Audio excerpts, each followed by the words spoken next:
నీ దేవుడైన యెహోవా నీకు తోడై ఉన్నాడు, నీకేమీ తక్కువ కాదు. చింతొద్దు, బాధొద్దు, వేదనొద్దు. పగలు ఎండ దెబ్బైనను, రాత్రి వెన్నెల దెబ్బైనను నీకు తగలకుండా ఆయన నిన్ను కాపాడను. ఏంటా సహాయం అంటే ఆయన మనకు తోడుగుండి నడిపించేవాడు. అందుకే ఇశ్రాయేలీయులు ప్రార్థన చేయనప్పుడల్లా ఆయన జవాబిచ్చే దేవుడని వాక్యంలో మనం చూస్తున్నాం. ఇశ్రాయేలుకు ఆధారమైన వాడు నరుడు కాడు, అబద్ధమాడాడు, పశ్చాత్తాపడాడు. నీ ముందర నడుచువాడు యెహోవాయే. తండ్రి వల్లే పరామర్శించినాడు, తల్లి వల్లే జాలి చూపించినాడు, పొరుగువాని వల్లే ప్రేమించినాడు, కాపరి వల్లే ముందుకెళ్ళాడు. మనుష్యుడు తన కుమారుని ఎత్తుకొనున్నట్లు మీ దేవుడైన యెహోవా మిమ్మును ఎత్తుకొని వచ్చును. రకరకాల పోరాటాల్లో సాతాను, లోకము, శరీరము రకరకాలుగా మన మీద దాడి చేస్తున్నప్పుడు this battle is not our battle any longer, but this battle belong to the Lord because he is our victor. మీ దేవుడైన యెహోవా మీ పక్షముగా యుద్ధము చేయవాడు కనుక వారికి భయపడవద్దని ఆజ్ఞాపించుదని. రకరకాల పోరాటాలు, ఇబ్బందులు, ప్రతికూలమైన పరిస్థితులన్నింటిలో ప్రభు కరుణా సంపన్నుడై ఉండి మన పక్షాన కృప చూపించి ఖాళీ, శూన్యత, పోరాటము, అనారోగ్యము, కృంగుదల, అవమానము, నిందలు, ఆరోపణలు చెప్పనలేవుగా నన్ను అన్నీ మన గిన్నెను వశపరుచుకొని ఉన్నప్పుడు ద్వితీయోపదేశకాండము అసమానమైన పుస్తకం.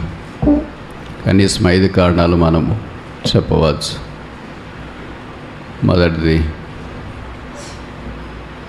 ఈ ద్వితీయోపదేశకాండం ఇశ్రాయేలీయుల కొత్త తరానికి ఉపదేశం. రెండవసారి తెలుగు తెలిసిన వాళ్ళకి పరిచయం ఉంటుంది. దీన్ని విభజిస్తే ద్వితీయ ప్లస్ ఉపదేశం, ద్వితీయ ఉపదేశం, రెండోసారి ఉపదేశం చేయటం.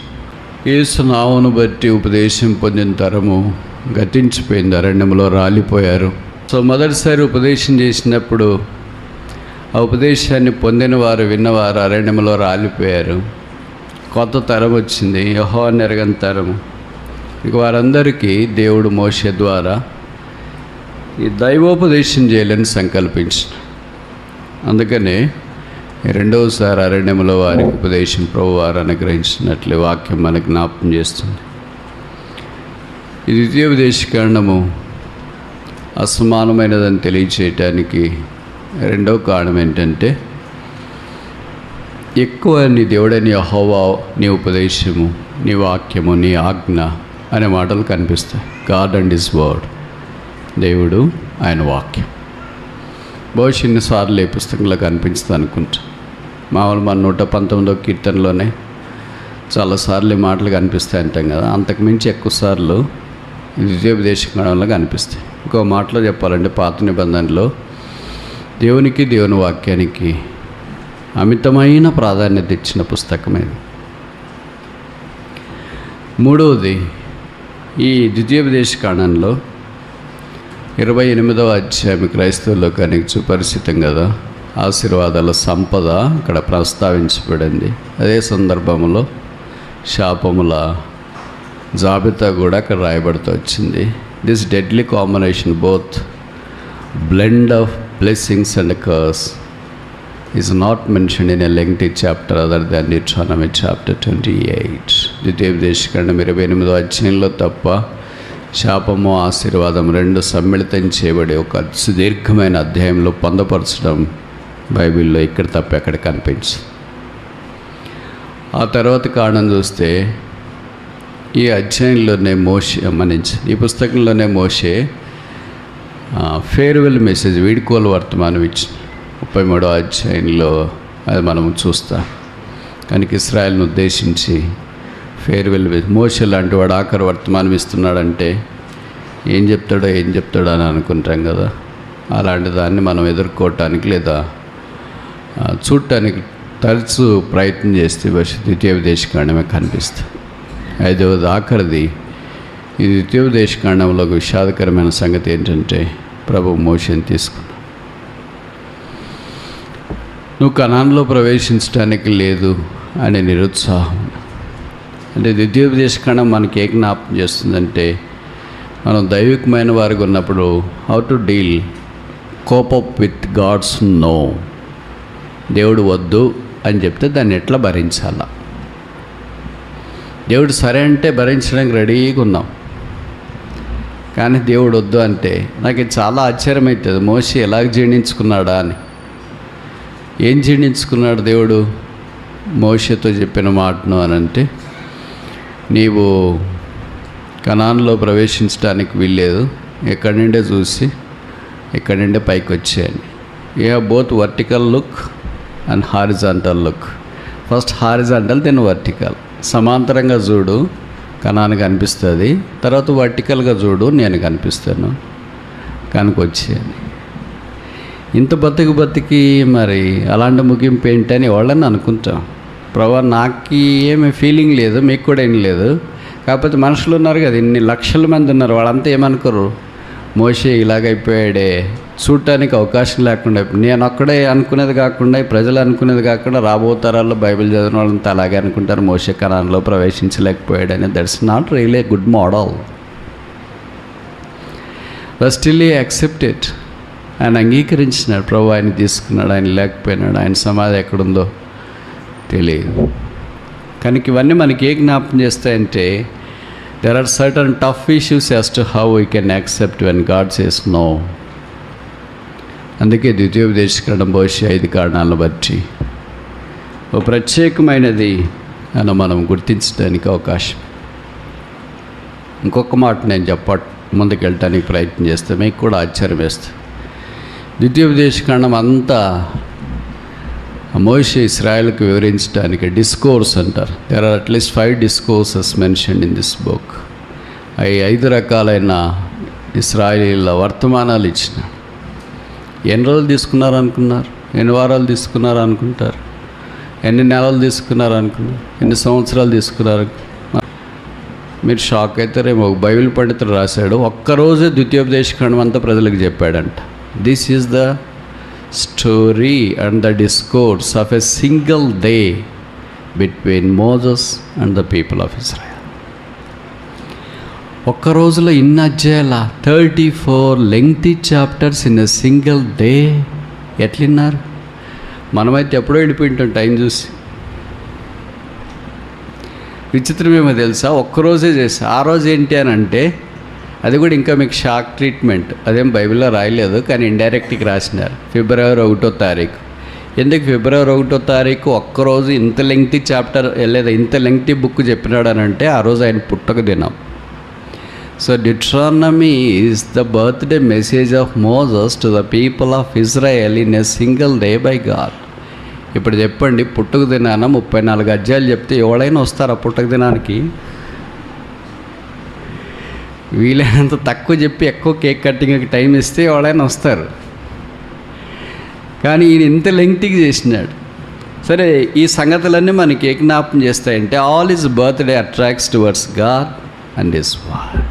ఆయన వాక్యము ఆయన వైపు ఆకర్షించడానికి మోషే ద్వారా పరిశుద్ధాత్మ దేవుడు చిరు ప్రయత్నాన్ని చేసిన సంగతి మనకు పరిచయం. ఈ వర్తమానాల్లో చాలా సంగతులు ఉన్నాయి, అన్నీ ఒక రోజులో చెప్పలేం కదా. కనుక ఊరికే మళ్ళా second profile of the book of Deuteronomy అంటే ద్వితీయోపదేశకాండం యొక్క క్లుప్త సారాంశం.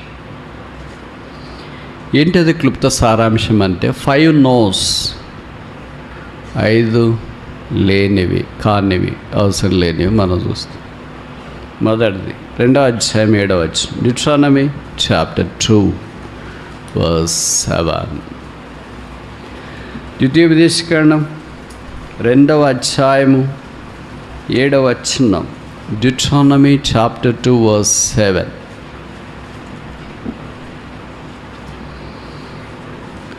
నీ చేతుల పనులన్నింటిలోనూ నీ దేవుడని యెహోవా నిన్ను ఆశీర్వదించెను. ఈ గొప్ప అరణ్యములో నీవు 40 సంవత్సరాలు సంచరించిన సంగతి ఆయన ఎరుగును. నీ దేవుడైన యెహోవా నీకు తోడై ఉన్నాడు, నీకేమీ తక్కువ కాదు. మొదటిది ఏమని పేరు పెడదాం? No want. 23వ కీర్తన 1వ వచనం, the Lord is my shepherd, I shall not want. Thou hast lack nothing. నీకు ఏమీ తక్కువ కాలేదు. కనుక మొదటిది ఏంటంటే తక్కువ కాదు, ఎక్కువ అవుతుంది. గిన్నె నిండి పొర్లుచున్నది, హృదయం నిండి పొరలాల. రెండు నిండుతాయి, కడప ఒకటి, గిన్నె హృదయం ఒకటి. కడప నిండి బొర్లే వాళ్ళని గురించి నేను చెప్పాల్సిన పర్లేదు, మీకే బాగా తెలుసు. గిన్నె నిండి బొర్లుతుంది. 23వ కీర్తనలో కీర్తనకాడన్నాడు, మై కాపుర్ అనే తోవార్.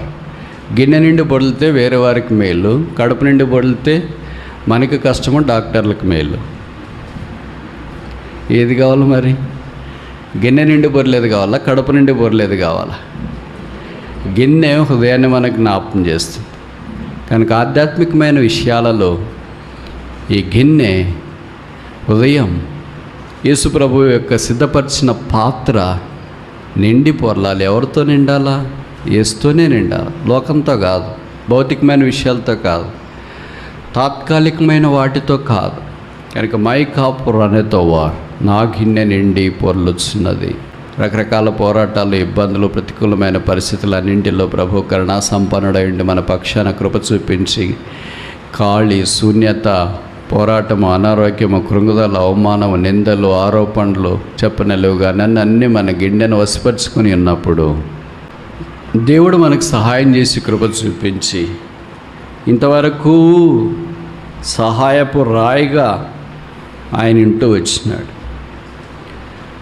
ఆ సహాయపు రాయి అయిన కారణం చేత ఆ గిన్నె ఆధ్యాత్మికంగా ఆశీర్వాదంలోనికి తీసుకురాబడాలని దేవుని యొక్క ఉద్దేశం. అదే హృదయం. అందుకే 6000 సంవత్సరాల మానవ చరిత్రలో మహాజ్ఞాని అయిన సొలొమోను ప్రసంగి రాస్తూ 12వ అన్నాడు, బంగారు గిన్నె పగిలిపోవును, వెండి త్రాడు విడిపోవును. వెండి త్రాడు ఉన్నోళ్ళు, లేనోళ్ళు ఉన్నారా? ఎవరన్నా? లేనోళ్ళు. అందరికి వెండి త్రాడు ఉంది. వెండి త్రాడు అంటే వెన్నెముక్క పైనుండి కింద దాకా ఉండేది. దాన్ని వెండి త్రాడు అని ఇక్కడ సంబోధించినారు. వెండి త్రాడు లేకపోతే ఇక్కడికి ఎవరు రారు. వెండి త్రాడు అంటే మీరేమో అనుకుంటున్నారంటే లోకపరమైన వెండి అని అనుకుంటున్నారు. అది కాదు, ఈ తెల్లగా మెరిసిపోతుంది కదా. బంగారు గిన్నె అంటే గుండె. ఇది లేకపోతే అవుట్. మిగతా ఏదైనా మార్చుకోవచ్చేమో, కానీ ఇది మార్చుకున్న వాళ్ళు సెట్ కాకుండా పేజర్ పెట్టినా కూడా ఏదో ఒక రోజు ఆ లోకాన్ని ఇడిచిపెట్టాల్సిందే. సందేహం లేకుండా బైబిల్ సెలవిస్తుంది, హృదయం మోసకరమైనది, ఘోరమైన వ్యాధి కలిదే, దానిని గ్రహించగలవాడెవడు. మనుషులు రకరకాల రంగుల్లో ఉన్నారు, రూపాల్లో ఉన్నారు, ప్రయారిటీస్లో ఉన్నారు, స్థానాల్లో ఉన్నారు, హోదాల్లో ఉన్నారు. కానీ గుండె మాత్రం ఒకే హోదా. నేను ప్రపంచంలో చాలా స్థలాలు తిరిగినాను. ఆఫ్రికా వెళ్ళినా నల్లగా మనుషులు ఉన్నారు, అమెరికా, యూరోప్, ఆస్ట్రేలియా వెళ్ళినా ఎర్రగా మనుషులు ఉన్నారు, అలాగే చైనా, కొరియా, సింగపూర్, జపాన్. అయితే మన భారతదేశము ఇవన్నీ చుట్టుపక్కల పక్కన కొన్ని ఉన్నాయి కదా. అక్కడికి వస్తే మనుషులేమో చామనే గోధుమ రంగు అంట, ఆ రంగులో ఉన్నారు. తెల్ల రంగులో ఉన్న మనిషి, నలుపు రంగులో మనిషి ఉన్నా, సామాన్య గోధుమ రంగులో మనిషి ఉన్నా, ప్రపంచంలోనే 200 దేశాల్లో 8 బిలియన్ల ప్రజల యొక్క హృదయం మాత్రం ఒకే రంగు. చెప్పనా? That is called black. అదే నలుపు, అదే పాపం, అదే మోసకరం. బయటికి ఎంతో అందంగా చదువులో, డబ్బులో, వాక్యంలో, చదువులో, డబ్బులో, వారికి ఉన్న సామర్థ్యతలో రకరకాల గొప్పవాళ్ళుగా వాళ్ళు కనిపిస్తుండొచ్చు. కానీ ఇక్కడికి వచ్చినప్పుడు, ప్రభు యొక్క సిలువ దగ్గరికి వచ్చినప్పుడు ప్రతి వ్యక్తి యొక్క హృదయం, ఆయన తెల్లోళ్ళైనా నల్లోళ్ళైనా ఎవళ్ళైనా సరే, హృదయం మోసకరమైనది, ఘోరమైన వ్యాధి గలది. అది బంగారు గిన్నెగా ప్రభు తయారు చేయటం కొరకే ఆయనే మన కొరకు మట్టి ముద్దగా ఈ భూమి మీదకి రావటానికి ఇష్టపడ్డాడు. అదే రక్త మాంసాలు పంచుకునే మానవాకారాన యేసునాథుడు కాలము సంపూర్ణమైనప్పుడు ఈ భూమి మీద ఆరాధించాడు. ఆయనలో పాపము లేదు, ఆయన పాపము చేయలేదు, పాపం మెరుగడు, పాపల కొరకే పాపముగా చేయబట్టడానికి సిలువనెక్కాడు. మనిషి యొక్క పాపాన్ని భరించడానికి ఇంకో మనుషుడు ఎవరు తీసుకోవటానికి ఇష్టపడతారు, ఎవరు ముందుకు రావటానికి ఇష్టపడతారు? అయితే యేసు ప్రభువుల వారు మనిషి యొక్క పాపాన్ని భరించడానికి మనఃపూర్వకంగా, ఇష్టపూర్వకంగా తానే వచ్చాడు. అందుకే శిలువ మీదకి వెళ్ళాడు. మోయలేని ముళ్ళ కిరీట భారం ఎవరి కొరకు, భరించలేని ఉమ్మి ఎవరి కొరకు, కొరడా దెబ్బలు ఎవరి కొరకు, హేతువు లేని గాయాలు ఎవరి కొరకు, వేదన ఎవరి కొరకు, కృంగదాలు ఎవరి కొరకు, అవమానం ఎవరి కొరకు, ఆధ్యాత్మికమైన సంఘర్షణ సిలువలో ఎవరి కొరకు? పాపులమైన మన కొరకే. అందుకే ఆ దున్నవారు ఆయన వీపును లోతుగా దున్నిరి, చాళ్లను పొడవుగా చేసిరి అని కీర్తనలో మనం చూస్తాం. కనుక యేసు ప్రభువునందు విశ్వాసం ఉంచితే పాపక్షమాపణ, మారు మనస్సు. బైబిల్ సెలవిస్తుంది, యేసు రక్తం ప్రతి పాపము నుండి మనల్ని కడిగి పవిత్రులుగా చేయును. రక్షణ పొందని వారి రక్షణ పొందే ఆధ్యాత్మికమైన ఆశీర్వాదంలోనికి రావాలని ప్రభువారు కోరుతున్నారు. ఇలాంటి ఏర్పాట్లు జరిగిన, మీటింగ్లు పెట్టినా, మంచి భోజన వస్తువులు అన్నీ ఏర్పాటు చేసినా నువ్వు రక్షణ పొందకపోతే నీకేం లాభం లేదు. ఏదో వచ్చి కూర్చుంటా వింటుంటా వెళ్ళిపోతూ ఉంటావు, కానీ it yields no blessing for you. నీకు ఏ ఆశీర్వాదం లేదు, నీకేం మేలు లేదు, నీకేం క్షేమం లేదు. ఏదో నీ తృప్తి కొరకు నీ ప్రాణం పెరుగుతుంది కనుక భవిష్యత్తు వచ్చి ఇక్కడ కూర్చున్నావేమో, మాట్లాడుతున్నావేమో, పని చేస్తున్నావేమో, తిరిగి వెళ్ళిపోతున్నావేమో, కానీ నీకు ఆత్మ సంబంధమైన పరలోక రాజ్య ప్రాప్తి ఇవేవీ కలిగించవు. వ్యక్తి మాత్రమే కలిగిస్తాడు, ఆయన యేసు ప్రభు. కనుక ప్రభు అయిన యేసునందు విశ్వాసం ఉంచుమప్పుడు నీవును నీ ఇంటి వారును రక్షణ పొందుదురు. ప్రభు అయిన యేసునందు విశ్వాసం ఉంచిన మనము ఆయనతో పాటు ముందుకు సాగిపోవటానికి వెళుతుండగా మీకేమీ తక్కువ కాదనే వాగ్దానమే మనకు పురికొల్పు ధైర్యం. లోకంలో ఏదున్నా తక్కువ వస్తుంది. తక్కువ అనే పదమే మానవుని యొక్క డిక్షనరీలో ప్రతి పేజీలో కనిపిస్తుంది. అందుకే యోహాను సువార్త 2వ అధ్యాయంలో గలిలయలోని కానాల్లో వివాహం ఒకటి ఏర్పాటు చేయబడింది. యేసు ఆయన శిష్యులు అక్కడికి పిలువబడ్డారు. యేసు ప్రభు తల్లి మరియమ్మ గారు ముందే వచ్చేసారు. వారికి ద్రాక్షారసం అయిపోయినప్పుడు, తక్కువైనప్పుడు, మంది ఎప్పుడైనా కానీ తక్కువైతుంది, అయిపోతుంది. ఈ రెండే మన డిక్షనరీలో పొరపాటును కూడా మిగతా పదాలు ఏం కనిపించుకుంటే ఇవే దొరుకుతూ ఉంటాయి, మాటికి వెనక్కి ముందుకి వెనక్కి అని. అయితే యేసు ప్రభు దగ్గర ఏముందంటే బైబిల్లో రాయబడింది, అక్కడ వారికి విస్తారమైన అవసరమైన ద్రాక్షారసము ఆయన అనుగ్రహించిన మంచి ద్రాక్షారసం ఆయన యేసుక్రీస్తు ప్రభు. యోహాను సువార్త 15లో అన్నాడు, I am the true wine. నిజమైన ద్రాక్షావళిని.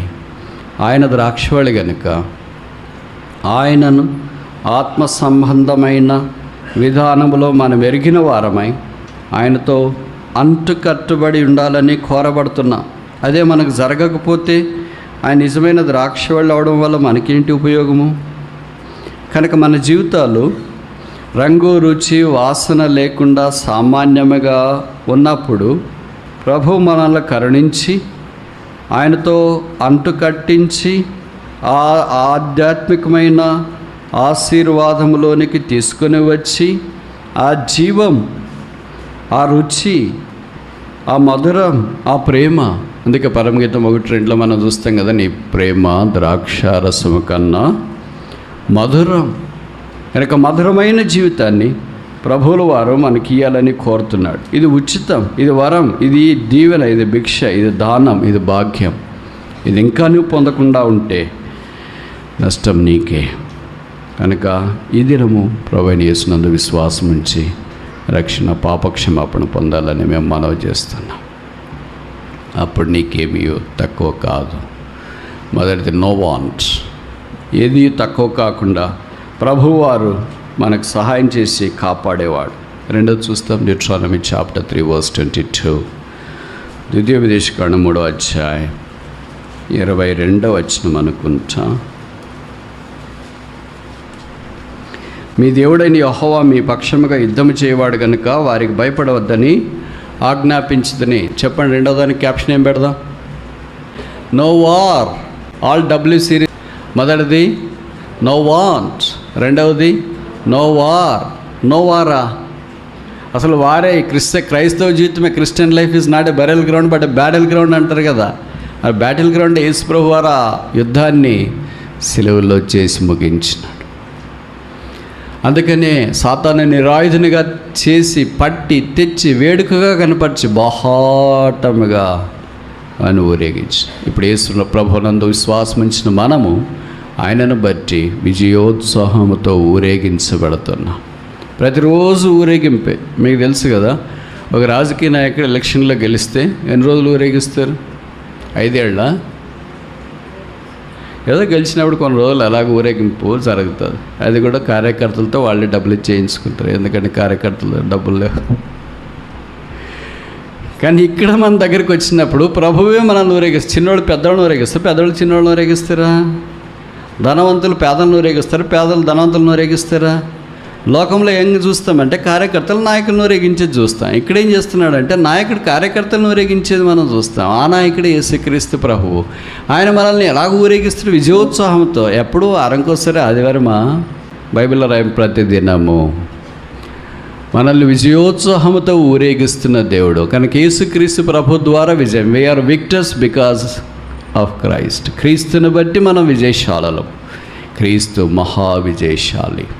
అందుకనే సమూయేలు మొదటి గ్రంథం 17వ అధ్యాయంలో మనం చూస్తాం కదా, గొలియాతు మీద దావీదు యుద్ధం చేయటానికి వెళ్ళినప్పుడు దావీదు పలికిన మాట ఇదే, the battle belongeth unto the Lord. యుద్ధము యెహోవాదే. Still that verse applies for us 100%. ఈ దినానికి కూడా వాక్యం మనకు అన్వయించుకోవటానికి వీలుగా ఉంది. మనం చేసే ఈ లోకపరమైన యుద్ధాలను, లోకపరమైన అంటే రకరకాల పోరాటాల్లో సాతాను, లోకము, శరీరము రకరకాలుగా మన మీద దాడి చేస్తున్నప్పుడు this battle is not our battle any longer, but this battle belongeth unto the Lord because he is our victor. యేసుక్రీస్తు ప్రభు ద్వారా విజయాన్ని మనం పొందినాం కనుక విజయోత్సాహంతో వచ్చినాం. ఇశ్రాయేల్ దాదాపు 40 సంవత్సరాల అరణ్యంలో రకరకాల పోరాటాలు చేస్తూ వచ్చినారు. కనాన్లో వారు ప్రవేశించక మునుపు ప్రభు అన్నాడు, మీ పక్షమున నేనే యుద్ధము చేస్తా. అప్పటిదాకా ఆయన చేస్తూ వచ్చినాడు. మొదటి యుద్ధం చేసిన వాళ్ళు బైబిల్లో, ఆఖరికి బైబిల్ యుద్ధం చేసేవాళ్ళు ఎవరు? మొదటి యుద్ధం చేసిన వాళ్ళు మీరు సర్ప్రైజ్ అవుతారు కదా. 14వ అధ్యాయం అనుకుంటా ఆదికాండంలో అబ్రహాము దాదాపు 4 రాజులు ఉన్నారు కదా, వాళ్ళందరితో పోరాడి వాళ్ళ బ్రదర్ అంటే లోతు పట్టబడి ఉన్నప్పుడు యుద్ధం చేసి వారిని ఓడించి లోతును బయటికి తీసుకొని వచ్చినాడు. అప్పుడు షాలేము రాజు మెల్కీసెదెకు ఆయన దగ్గరికి వెళ్ళి రొట్టెను రసం ఇచ్చినట్లు వాక్యంలో మనం చూస్తాం. A victorious person can have access to the table of the Lord. A defeated person like Lot can never have access to the Lord's table. ఓడిపోయిన లోతు లాంటి వాడు ప్రభు యొక్క బల దగ్గరికి రాలేడు. విజయశాలి అయిన అబ్రహాము లాంటి వాడు ప్రభు యొక్క బల దగ్గరికి రావడానికి అవకాశం ఉంది. ఎందుకంటే షాలేము రాజు మెల్కీసెదెకు ఆయన తానే స్వయంగా అబ్రహాము దగ్గరికి తీసుకుని వచ్చిన. మీరు ఎప్పుడైనా ఊహించినారా బైబిల్ చరిత్రలో మొట్టమొదట ప్రభు బల్ల ఎంతమందికి ఇచ్చినారంటే ఒకళ్ళకి వేయాలంటే ఎంత కష్టం కదా, తయారు చేయాలంటే ఎంత కష్టం కదా, పర్లేదు అలాగే ఉండొచ్చు కదా అని మనం అనుకుంటాం కదా. కానీ ప్రభు ప్రతి ఒక్క వ్యక్తి ఆయనకు ప్రాముఖ్యం. అందుకే భక్సింగ్ గారు చెప్పిన స్టేట్మెంట్ ఒకటి ఉంది కదా, మీకు బాగా పరిచయం. In the church of the lord every believer is equally precious, every believer is equally necessary, every believer is equally important. దేవుని సంఘంలో ప్రతి విశ్వాసి సమానముగా ముఖ్యము, సమానముగా ప్రాముఖ్యము, సమానముగా అవసరమై ఉన్నాడు. కనుక in the side of the lord every believer is equally precious. ఆయన దృష్టిలో మనం సమానమైన ప్రాధాన్యత కలిగిన వారం. అయితే పిలుపుల విషయంలో వేరే, ఒకరిని ఒక రకంగా పిలిచింటాడు. మిమ్మల్ని ఒక రకంగా పిలిచాడు, మమ్మల్ని ఒక రకంగా పిలిచాడు, ఇంకా కొన్ని రకాలుగా పిలిచినాడు. Call is different but the person is same. వ్యక్తి ఒక్కడే, పిలుపు వేరు.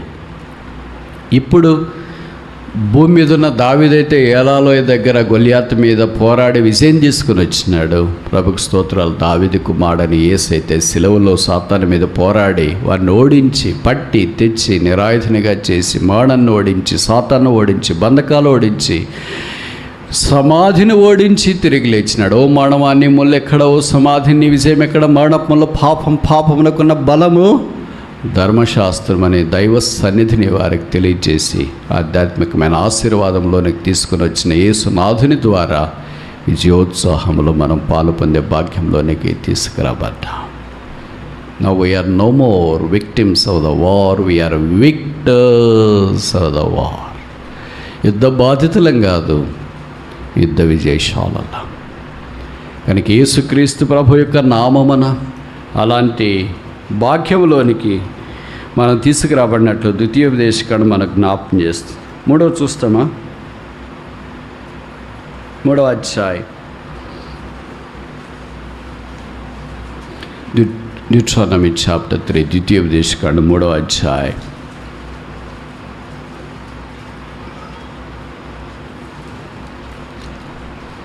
ద్వితీయోపదేశకాండము 3వ అధ్యాయము 3వ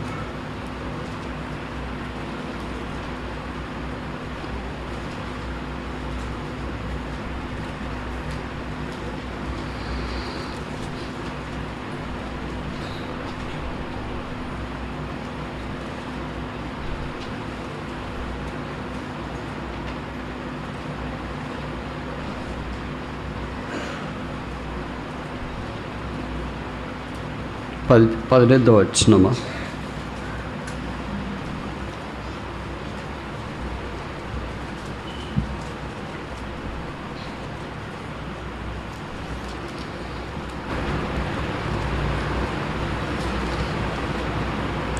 ఆ కాలమందు నేను మిమ్మల్ని చూచి మీరు స్వాధీనపరుచుకున్నట్లు మీ దేవుడైన యెహోవా ఈ దేశం మీకు ఇచ్చెను.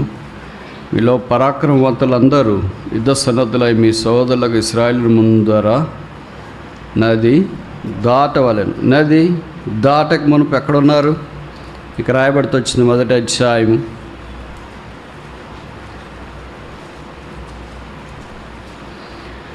2 మొదటి అధ్యాయం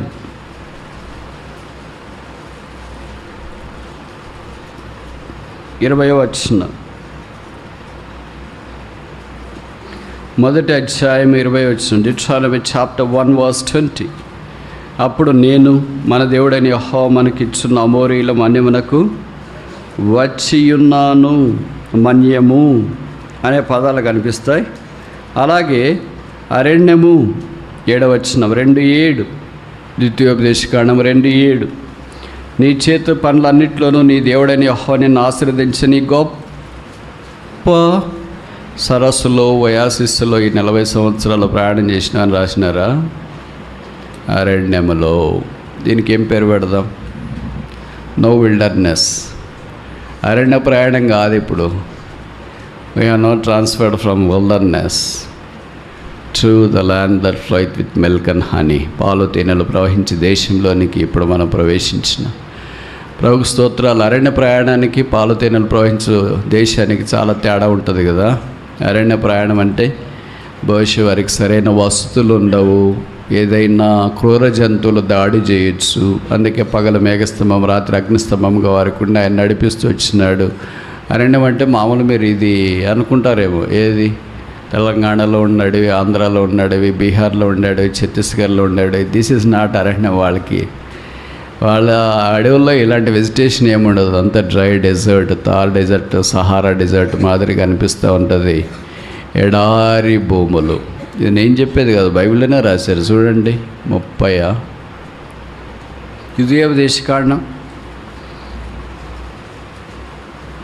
అవన్నీ క్లాస్ సాంగ్స్. మరి ఎందుకు మీకు పని చేయట్లేదో తెలియదు. అసలు పాడుతుంటే కన్నీళ్ళు వస్తాయి తెలుసు కదా.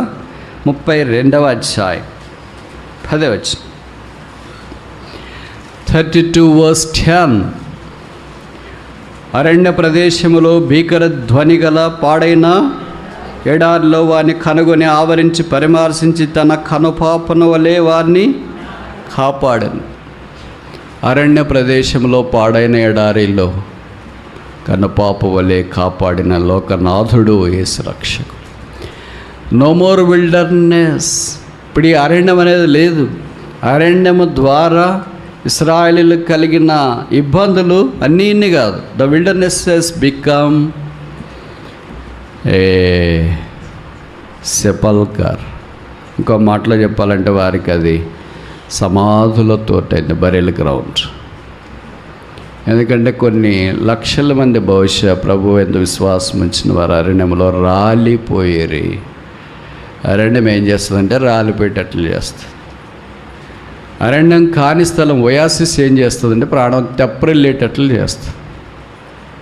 ఆ నిర్గమకాండంలో మనం చూస్తాం కదా, ఏలీము దగ్గరికి వాళ్ళు వచ్చినారంట. అక్కడ ఏమున్నాయి? ఈత చెట్లు ఉన్నాయి, ఊటలు. అక్కడ రాలిపోరు ప్రజలు. రాలిపోయేవాడు కూడా బాగుపడతారు. ఎందుకంటే దాని యొక్క ప్రభావితం అలాంటిది. కనుక లోకము ఇది విల్డర్నెస్ లాంటిది. మనకి ఎక్కడైతే ఏం జరుగుతుందో తెలియదు. ముందుకు పోయిన సమస్య, వెనక్కి వెళ్ళిన సమస్య, ఎక్కడికి వెళ్ళకుండా అక్కడ ఉన్నా కూడా సమస్య. ఎందుకంటే రేణుకంప లాంటిది. మీకు తెలుసు కదా రేణుకంప అంటే. చెట్లు 2 రకాలు, గవర్నమెంట్వి, ప్రైవేట్వి. ప్రైవేట్ చెట్లు అంత హాని చేయవు. గవర్నమెంట్ చెట్లు కొన్ని హాని చేస్తాయి. కొన్ని గవర్నమెంట్ చెట్లు హాని చేయవు, కొన్ని ప్రైవేట్ చెట్లు హాని చేస్తాయి. దాంట్లో ఇది రేణుకంప లాంటిది ఒకటి. అది మనకి ఏదైనా వెళ్ళేటప్పుడు చొక్క లాంటిది ఒకటి పట్టుకుని, దానికి చొక్క పట్టుకునింది కదా అని ఇడిపించుకోవడానికి ట్రై చేస్తే ఇంకో దగ్గర పట్టుకుంటారు. అది పట్టుకునింది కదా ఇడిపించుకోవడానికి ట్రై చేస్తే ఇంకో దగ్గర పట్టుకుంటారు. అంటే దాంట్లో నుండి బయటికి రాలేకుండా చివరికి పూర్తిగా ఆ చెట్టునన్న కొట్టేయాలి, లేకపోతే చొక్కనన్న వదిలేయాలి అనేటట్టుగా తీసుకొని వస్తుంది పరిస్థితి. ఈ లోకం కూడా అంతే మనల్ని. ఎలాగైనా లోకంలో నుండి తప్పించుకోవాలని మనం ప్రయత్నం చేస్తుంటే దీంట్లో నుండి తప్పించుకుంటే తెలుగులో ఒక సామెత ఉంది కదా, పెను మీద నుండి ప్లేట్లో పడినట్లయిందా, పొయ్యిలో పడినట్లయింది.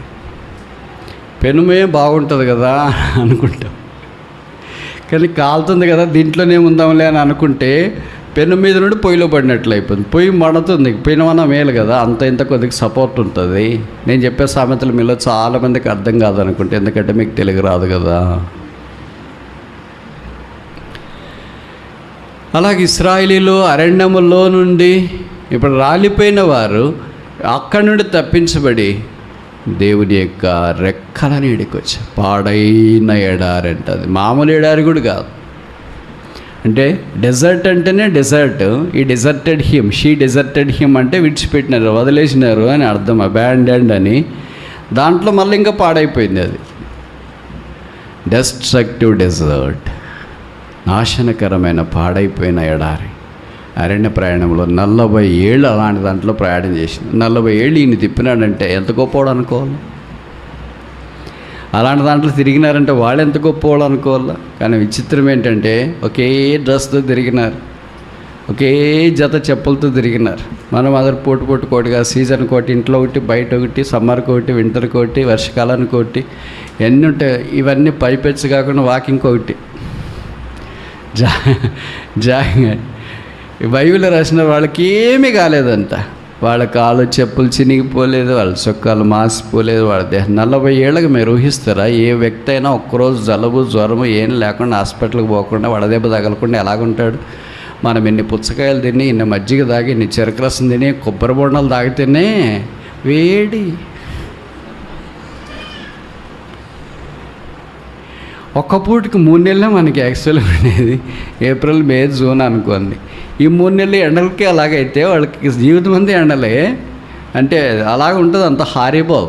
సూర్యుడే ఆడ దిగొచ్చున్నాడా, అదే నా సూర్యుని ఊరు అనేటట్లుగా ఉంటుంది మిడిల్ ఈస్ట్. అలాగే 40 ఏళ్ళు ఉన్నారు, ఒక సీజన్ కాదు, 2 సీజన్లు కాదు, 40 ఏళ్ళు ఉంటే వారికి ఏం కాలేదా? వాళ్ళు కూడా శరీరమే కదా ఉండేది. వాళ్ళు కూడా మన వల్లే సణిగినారు కదా, వాళ్ళు కూడా మన వల్లే గొణిగినారు కదా, వాళ్ళు కూడా మన వల్లే స్టబర్న్గా మెడవంచకుండా ఉన్నారు కదా, వాళ్ళు కూడా మన వల్లే ఇలాంటివి జీవించినారు కదా. కారణం ఏంటంటే వారిని ప్రభు కాపాడుతూ వచ్చినాడు. పగల మేఘస్తంభము, రాత్రి అగ్నిస్తంభం గుండి వారిని నడిపిస్తూ వచ్చినాడు. లేకపోతే వాళ్ళకే మందినాల్లో మాదిరి ఎండ దెబ్బ కొడితే ఎట్లా? అందుకే కీర్తనలో రాశారు కదా, పగలు ఎండ దెబ్బ అయినను, రాత్రి వెన్నెల దెబ్బ అయినను నీకు తగలకుండా ఆయన నిన్ను కాపాడను.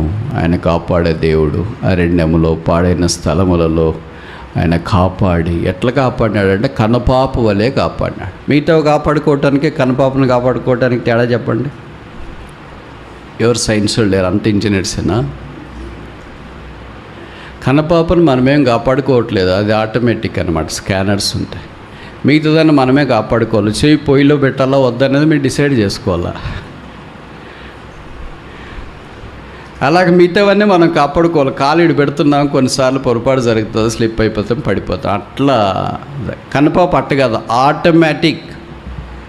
నీకు తెలియకుండానే ఏదో చెయ్యి వచ్చినా, తెలదో ఒక వెంట్రుకు వచ్చినా, లేకపోతే ఏదైనా పురుగు వచ్చినా, దోమ వచ్చినా నువ్వు మూసుకొని చెప్పాల్సిన పని లేదు, ఆటోమేటిక్ డోర్స్ అవి.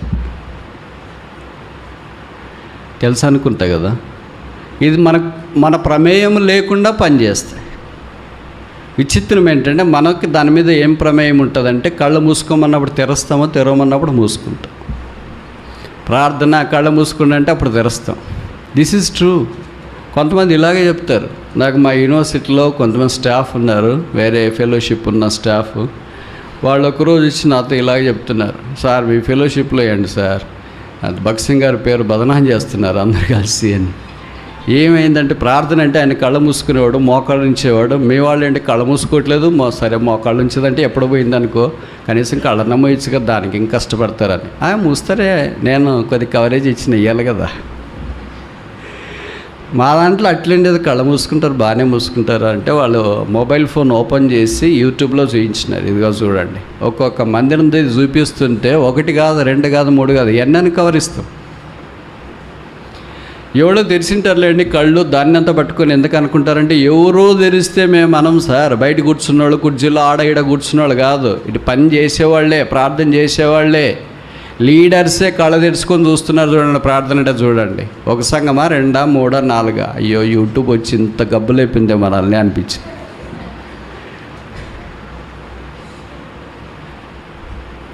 అందరితో వాళ్ళు లేకుండా మీకు అందరికి సెట్ కావాలంటే భక్సింగ్ గారు ఉంటే సెట్ ఏంటంటే, ఆయన ఉంటే కళ్ళు ఎందుకు తెరుచుకుంటారంటే భలేవాళ్ళు. కానీ మీరు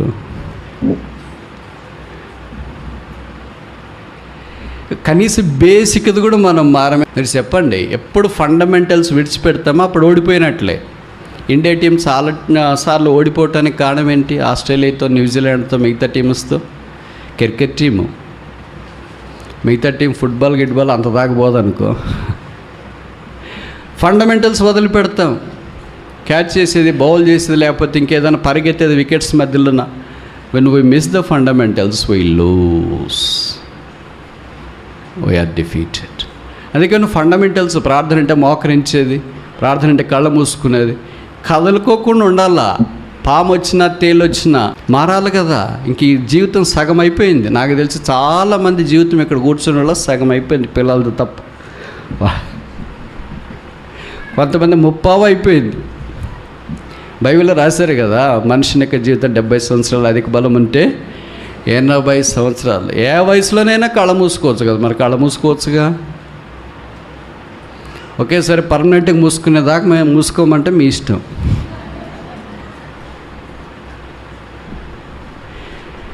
అది సిగ్గేస్తుంది నాకైతే. నన్ను సిగ్గదీస్తారు క్యాంపస్లో కొంతమంది, తెలుసా, మా సార్లు, స్టాఫ్. మరి ఏం చేస్తాం, ఇంక తప్పదు. అందరితో వాళ్ళు సిగ్గు తీసేది అది. వాళ్ళు వీళ్ళు తిట్టేసిపోవచ్చు కదా. మీరందరూ బయటికి పోయి ఏం చెప్తారు వాళ్ళకి? ఇవన్నీ చెప్పాలి కదా. చెప్తానే ఉన్నాం, బాగుపడితే కదా. అలాగే ఫాలో కావడానికి ప్రయత్నం చేసి, ఇదేం కష్టం సార్, దీనికన్నా డబ్బులు పెట్టాలా, లేకపోతే ఇంకేమైనా బండి తీసుకురావాలా, ఏమైనా కష్టమా? మోకరించి కళ్ళు మూసుకోవడం కష్టమా? ఖర్చు పెట్టాలా, దానికి ఏమో క్రయధనం చెల్లించాలా? ఇట్లా చిన్న చిన్న మీరు ప్రార్థన చేసి ఆరంభించండి. మీరు మార్పు ఖచ్చితంగా మీ వ్యక్తిగత జీవితాల్లో చూస్తారు. వ్యక్తిలో మార్పు వచ్చినప్పుడు కుటుంబంలో మార్పు వస్తుంది, కుటుంబంలో మార్పు వస్తే సంఘంలో మార్పు వస్తుంది. మనలో మార్పు రాకుండా మిగతావన్నీ ఎన్ని జరిగినా యాంత్రికంగానే ఉంటుంది, కానీ ఆధ్యాత్మికంగా కనపడదు. దీనికి శబ్దం కూడా కాదండి. తెలుగులో మీ అందరికి తెలుసు కదా, ఒక పిట్ట కథ ఉంటుంది. పిట్ట కథ, పొడుపు కథ. కిటకిట తలుపులు, కిటార తలుపులు ఎంత మూసినా చప్పడి కావు. ఇది కూడా రాదు కదా తెలుగు, వచ్చా? ఇట్లా చూస్తుంటే ఇది ఎక్కడ సంస్కృత ఏంటి? చప్పడిగా తలుపులు మూసుకోవడానికి మనకి కష్టమేంటి? వేరే వాళ్ళకి కూడా మనం కళ్ళ మూసినామని తెలియదు. ఇది దట్స్ మై ప్రాక్టికల్ ఎక్స్పీరియన్స్.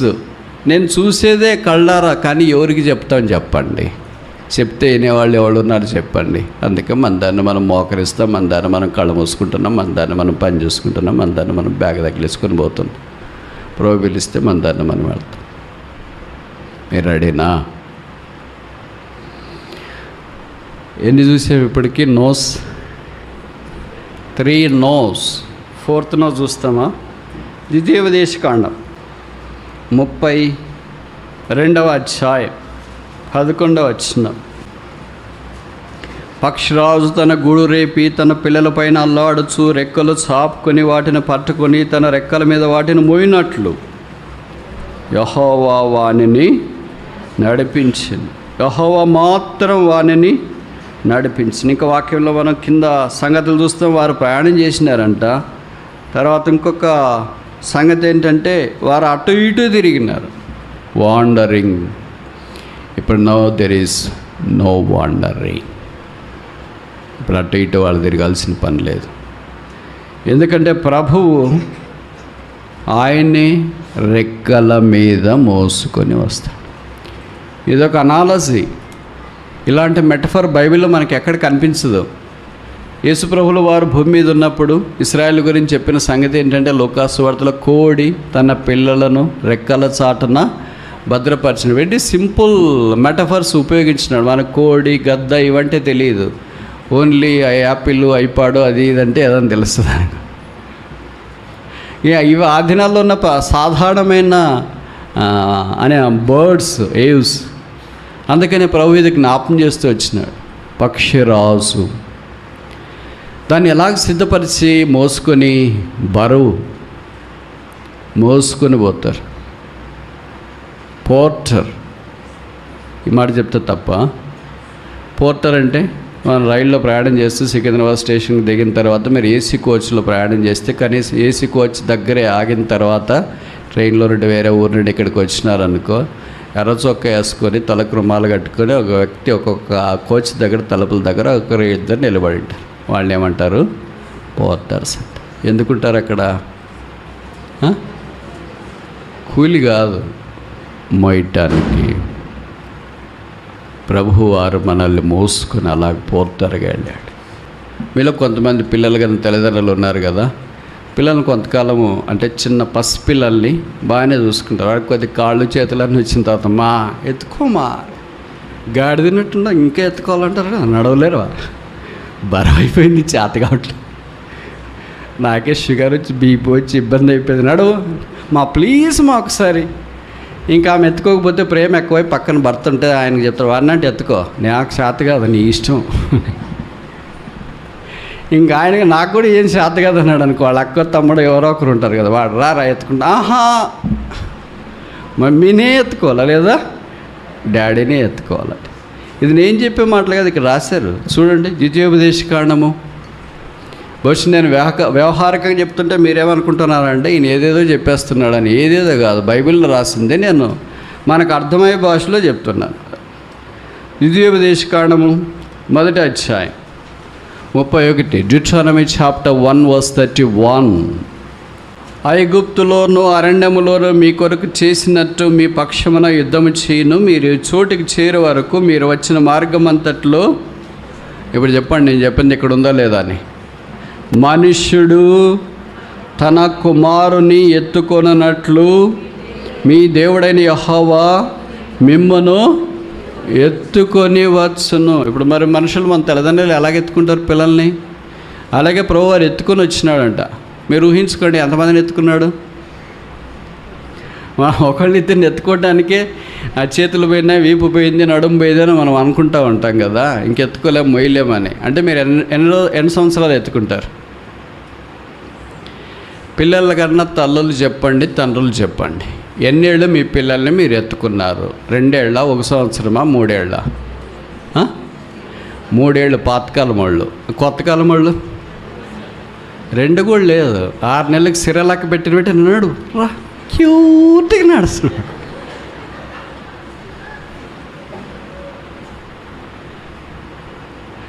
ఎత్తుకుంటే మళ్ళీ వాళ్ళకి రకరకాల అన్నీ ఉన్నాయి కదా. ఇప్పుడంతా ఆ తల్లికి ఇంతకుముందు ఎలాగ ఉండేదంటే, వాళ్ళ పిల్లల్ని ఎత్తుకుంటే కానీ వాళ్ళకి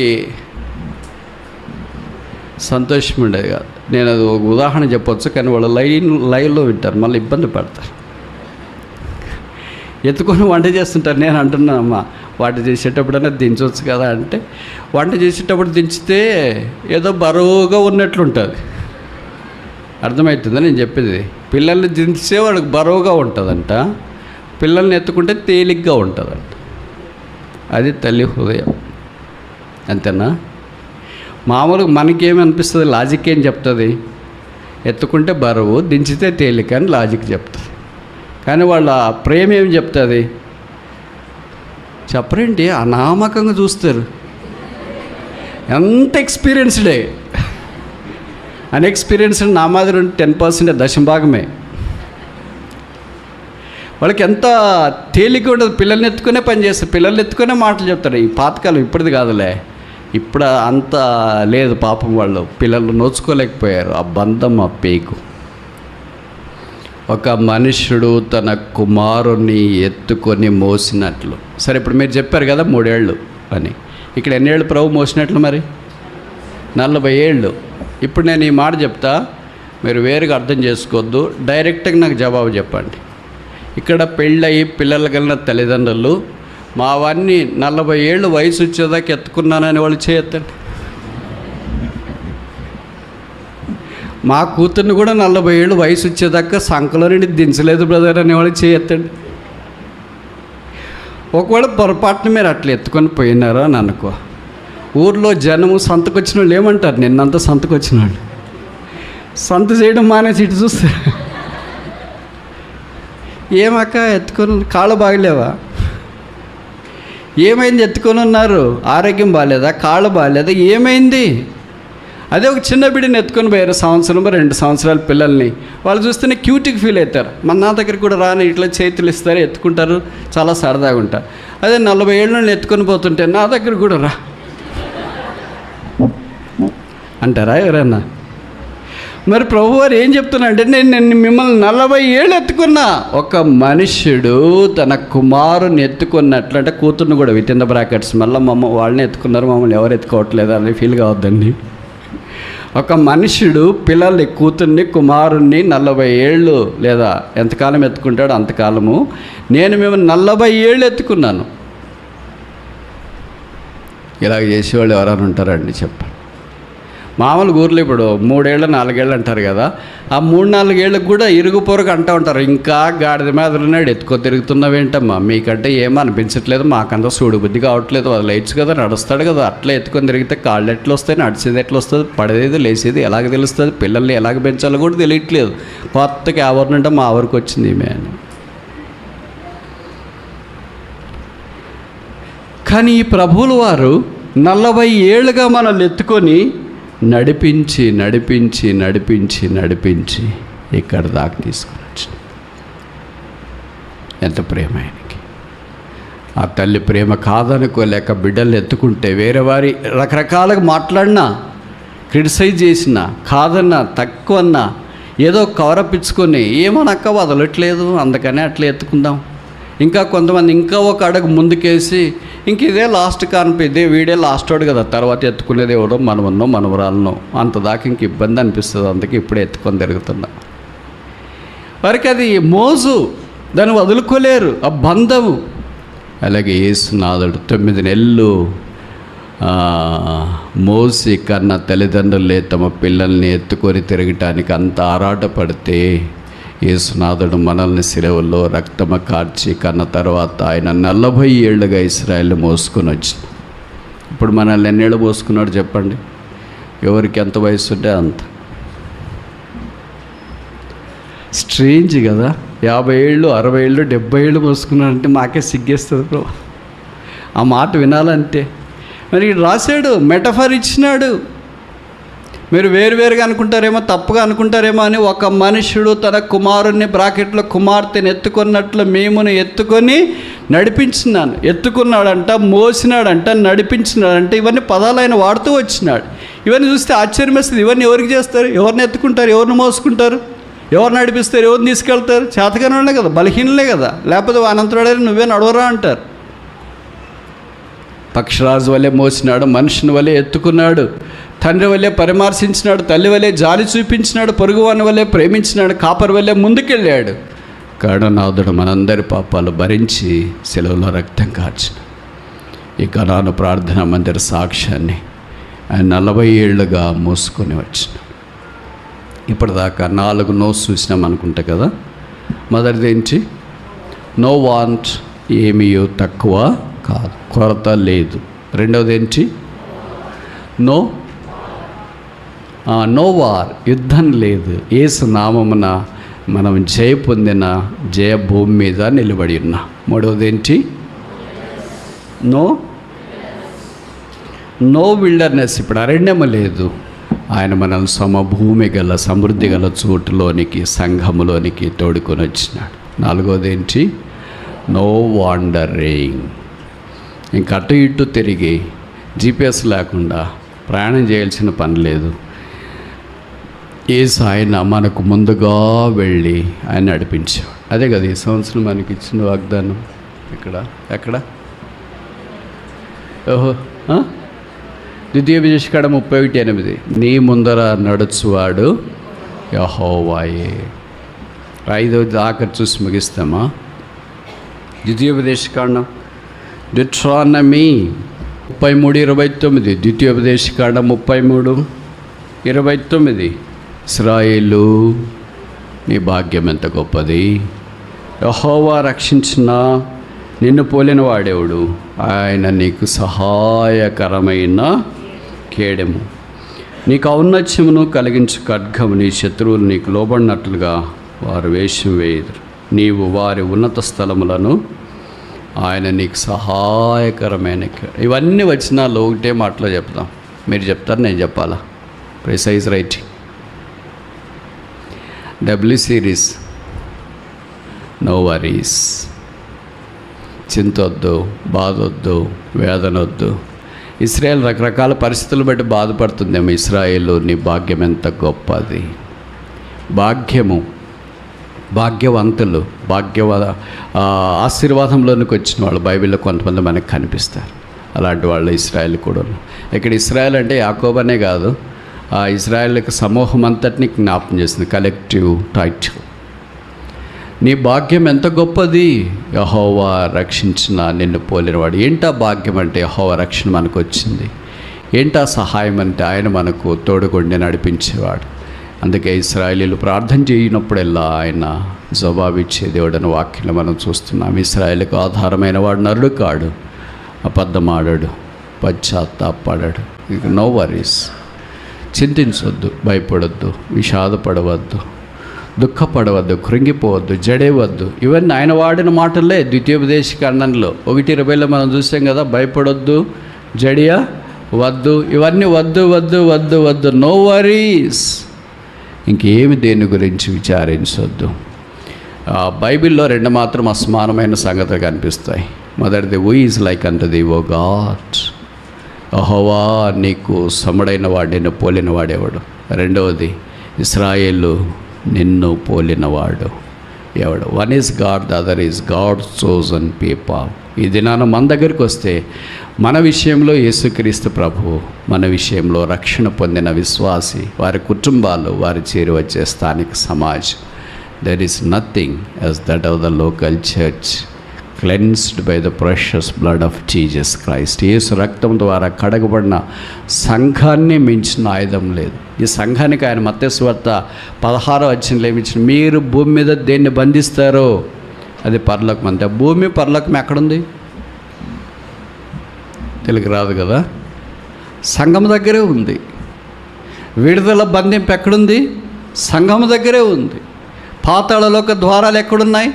సంఘము దగ్గరే ఉన్నాయి. పరలోకం ఎక్కడుంది? సంఘము దగ్గరే ఉంది. సంఘానికి ప్రభువు భాగ్యం ఇచ్చిన. సంఘము మానవ బలహీనతల చేత, పొరపాట్ల చేత నలిగిన రెల్లు వల్లే, మకమకలాడుచున్న అవిసనార ఒత్తి వల్లే అటు ఇటు కొట్టబడుతూ దైవ సన్నిధిలోనికి తీసుకుని వచ్చిన ప్రార్థన ధూమము ద్వారా ప్రభువు ఈ సంఘాన్ని కాపాడి, కట్టి, కరుణించి, భద్రపరిచి, పక్షిరాజు వలె మోసి, కోడి వలె పిల్లలను రెక్కల కింద భద్రపరిచినట్లు భద్రపరిచి, ఒకని తండ్రి కుమారుని కుమార్తెను మోసుకున్నట్లుగా మోసుకొని ఇప్పటిదాకా వచ్చినాడు. ఇక రాబో దినాల్లో ఈ కరుణా సంపన్నుడైన దేవుడు మన పక్షాన్ని ఇలాంటి కార్యాలు చేయాలని సంకల్పిస్తూ ఉన్నాడు. నేను నీకు ఇష్టమైనట్లుగా జీవించినట్లు నాలో నీ కార్యం ఆరంభించు. యెహోవా సంవత్సరం జరుగుతుండగా నీ కార్యము నాలో నూతనపరచు. ప్రార్థన.